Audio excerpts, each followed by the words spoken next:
That's a good question. No, I think we went through in our first incarnation, which would be still with myself and Al, the drummer, my musical husband of coming up to 25 years or something ridiculous. We went through about 18 singers before we just ran out of singers. I don't think there were any left in our local pit of Berkshire. So it was just left to me in the end.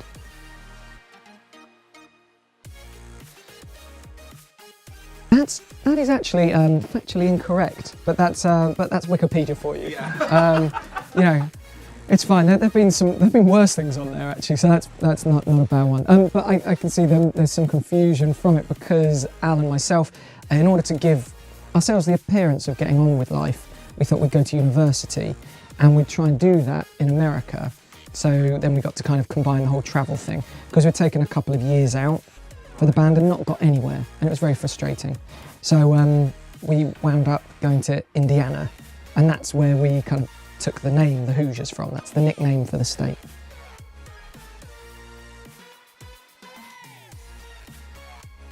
I'd say there were several moments for us that led to us, I guess, kind of breaking, and one of them would be, if I can even say it, it's an attitude thing. I reckon myself and Al, in all the various lineups we've had, we were never the most talented, but we were persistent and we just kind of wanted it more. And I think after a while as well, it allowed us to take criticism, because I think that was a key one for us, is actually being able to take feedback. And we took it from the wrong sources a few times. It's why it took us a while to get there, really.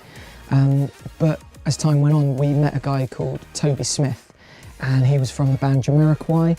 He was one of the founding members with Jay, and he wrote a lot of the songs and played with them, and had since gone into production.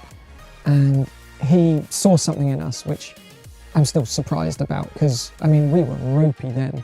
You know, I don't know what was going on, but he was very kind and he developed us. And that meant, it's a kind of a vague term, I guess, but the reality of being developed means being told when he thinks you're not good enough and what songs aren't good enough, and he becomes sort of a ipso facto kind of member of the band. But meeting him, because he knew what he was doing and he'd done it and he'd been there and done it at a far bigger level.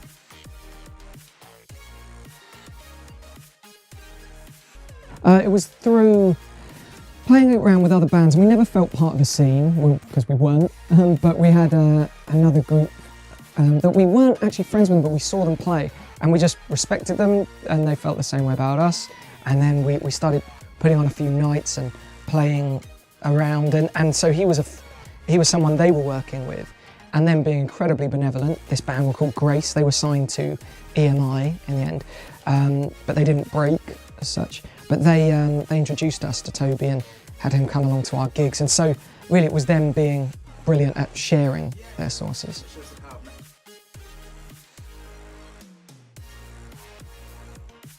I think it's anything that allows a band to have that edge and realise their potential. And I think when there is a benefactor of any sort that is looking to give you a platform, then take it. And that's an incredible luxury. For us, I mean, at the time, we were scrambling around, kind of wasting time with the wrong places. Like we were entering Battle of the Band competitions. Name me one big band that ever got anywhere from a Battle of the Bands. I realise now that's slightly flawed, because you could say effectively X Factor or any of those TV talent shows are sort of the same kind of thing. So I might retract that, actually. But, you know, whatever, we'll keep it for now, yeah, fine. So I'll keep going. What was the question? Oh yeah, take it. Take the money and run, I say. You know, I mean, if someone's offering it to you, yeah, absolutely. We had to sign on. We were like on, you know, benefits for a few months just to kind of, to really get ourselves sorted and to make that leap from being amateur to professional. Right, yeah. So thanks, government.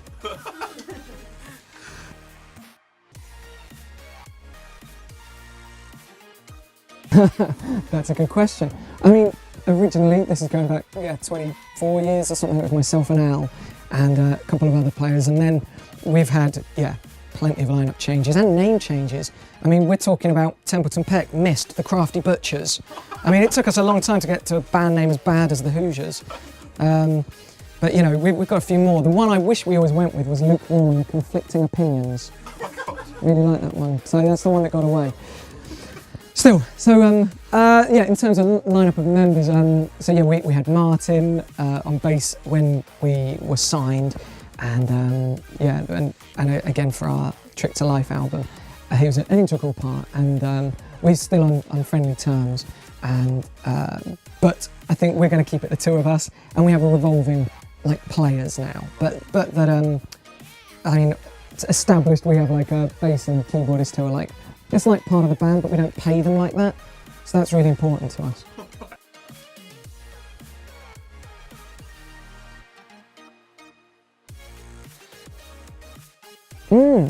Yeah, I mean, I've got a few. There's differences, I'd say, as well, in terms of performing at venues and going to them. Like I mean, the Roundhouse in Camden, that's a beautiful one to play and to go to. It has great sound, and you kind of notice that, and well, certainly the ones that don't. But Shepherd's Bush Empire as well is a beautiful venue, and there's something about the size as well that it feels just kind of right. There's something even at Brixton where it's quite cavernous, but you know, obviously that's what happens if you miss the band that's blowing up the first time around. You know, you have to see them there on their follow-up tour. But yeah, Shepherd's Bush is a great one for that kind of size.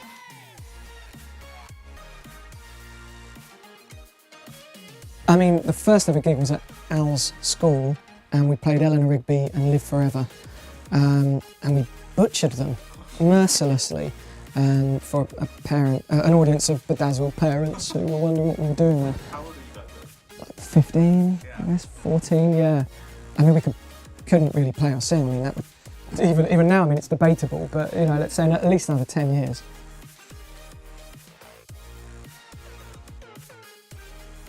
Do you know, I get nervous when I don't know what I'm doing, which is often. I mean, that's kind of the fun of going out live. I think if you know exactly what you're doing, you know exactly how it's going to work, then that's not fun for you or the audience. And I always think if the band's having fun, then it translates. So now we always try, and we talk about surprising each other. And it's interesting what you can do on a very limited or non-existent budget.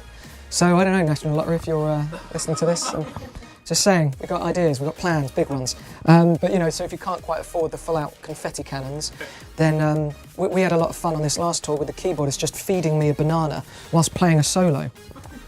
And we're still playing along, obviously. You know, otherwise it's a bit easy and weird. Even weirder if he's just doing it between songs.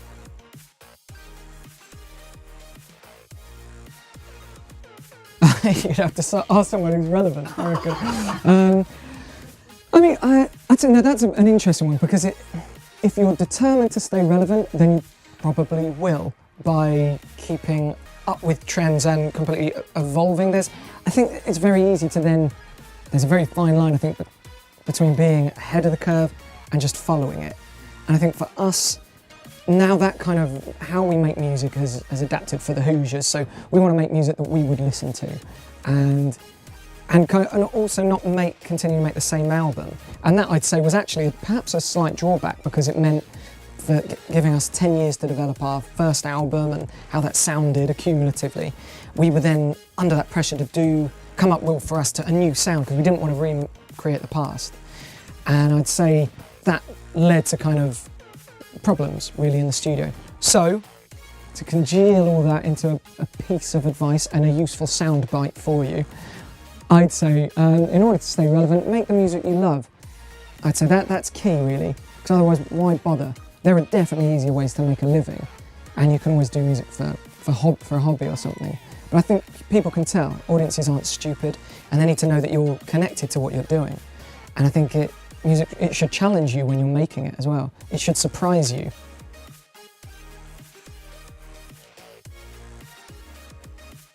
I like the idea that I haven't yet written my favourite song. In the same way, like, what's your favourite gig? I like the idea that I haven't played it yet.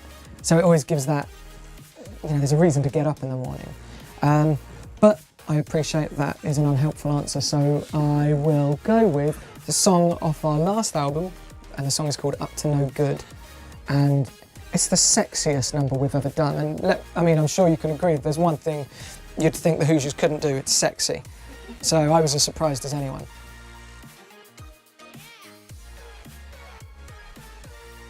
Actually, one thing I try and do, establishing routines in a lifestyle that can be a little routineless. There's things like headspace, which is that idea of practicing mindfulness. I've gotten big into that. That helps. A little bit of yoga. I'm like nearly 1,000 years old, so that helps. But I'd say, yeah, it depends. Right now, Al, the drummer, and I, we're actually working on a satire with music that we're hoping to take to Edinburgh and a few fringe festivals, kind of based on the whole idea of selling fame. But yeah, we're going to be announcing more on that soon, but we're still writing it and having fun.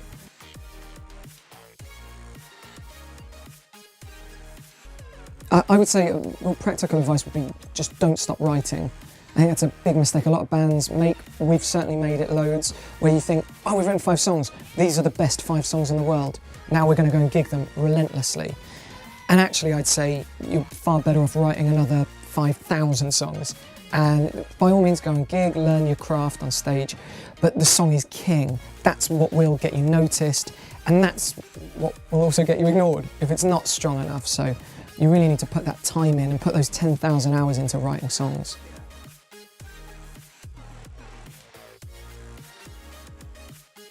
I know I'm going to be judged if I pick one of my own, so I guess I'm going to go with...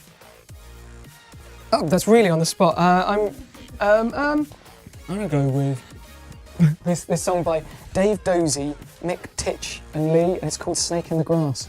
I think I may have got some names wrong, but it's like something like that. And I won't sing it to you, but it's just funny. Sing it to us. Okay. No, can I just find it on my phone to play? Because it's actually that good. But I appreciate this is potentially a breakdown in the interview, as you'd all, it's like, but trust me, it's worth it. Imagine this as your theme music if you were just wombling around town. Oh, here we go. This is a tune.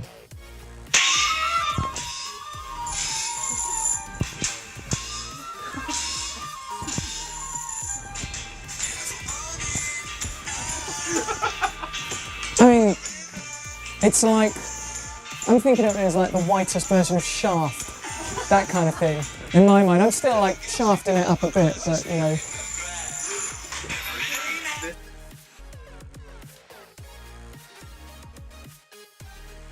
I mean, I think in terms of allowing themselves, well, by being funded, it allows you to focus your time, and that's the key thing, so that you're not necessarily having to work every single hour, but it gives you that breathing space to work on your craft. I'd also said it's not to take away from the fact that I think working jobs whilst you're getting there is really important, because I just think it taps you into what life's like for human beings. And as well as that fact of using the free time that you have got, it makes you kind of cherish it a bit more and use it more wisely.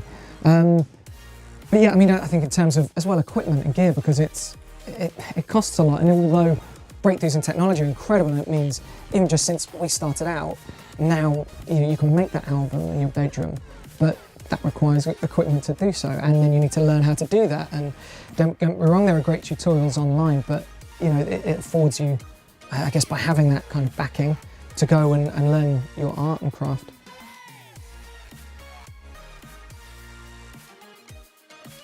Whew. Well, we'll be announcing some shows that will be unlike anything we've ever done before, which I'm very excited about. But I'm going to have to leave it ambiguously like that. Also, we will be recording some new music, and we're trying a particular project which will be completely new ground for us, working with some very exciting new up-and-coming producers, and I think that's going to be really exciting for us to see how that kind of evolves the sound.